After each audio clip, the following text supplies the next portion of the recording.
एकादशी व्रत का पारण कब और कैसे करना चाहिए, क्या खा करके इस व्रत को खोलना चाहिए।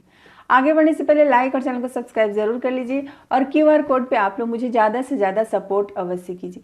देखिए, हमारे हिंदू धर्म में एकादशी व्रत का विशेष महत्व होता है। महीने में 2 एकादशी का व्रत आता है, एक कृष्ण पक्ष में और एक शुक्ल पक्ष में। दोनों ही एकादशी व्रत का अपना अलग अलग महत्व होता है।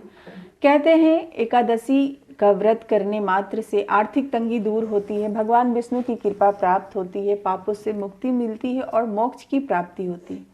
अगर आप साल में कोई भी एकादशी का व्रत नहीं करते हैं तो ये 3 एकादशी ऐसे हैं जो कि आप लोगों को अवश्य करना चाहिए। सबसे पहले तो देखिए, देव उठनी एकादशी।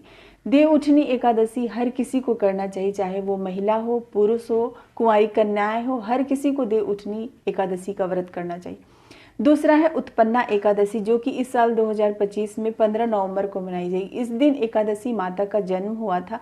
अगर आप पहली बार एकादशी का व्रत उठाना चाहते हैं तो उत्पन्ना एकादशी के दिन से आप उठा सकते हैं, क्योंकि उत्पन्ना एकादशी के दिन ही भगवान विष्णु के शरीर से माता एकादशी उत्पन्न हुई थी और मूर राक्षस का उन्होंने वध किया था।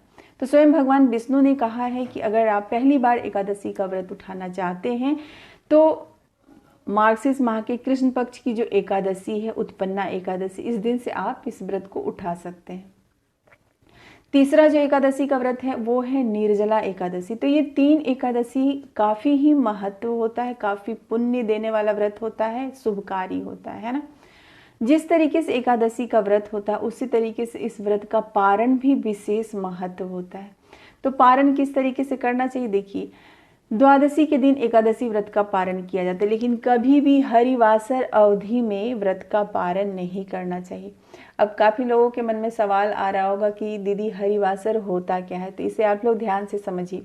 हरिवासर जिसमें भगवान विष्णु का वास होता है, यानी द्वादशी तिथि के 1/4 पहर ऐसा होता है जिसमें स्वयं भगवान विष्णु का वास होता है और इस समय भगवान विष्णु स्वयं अपने भक्तों के व्रत को आभूषण की तरह अपने गले में धारण करते हैं। तो इस समय तो कभी भी आपको व्रत का पारण नहीं करना चाहिए, क्योंकि हरिवासर अवधि में अगर आप व्रत का पारण करते हैं तो आपके व्रत का पुण्य फल आपको प्राप्त नहीं होता है। ठीक है, जब भी आप एकादशी व्रत का पारण करें तो दोपहर बाद यानी 11 बजे के बाद करें। अभी जो उत्पन्ना एकादशी है उस व्रत का भी पारण आप 11 बजे के बाद ही करना काफ़ी शुभ समय है।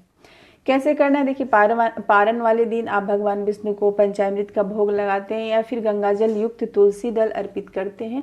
तो वही चीज़ अपने मुख में डाल करके भी आपको इस व्रत का पारण करना है।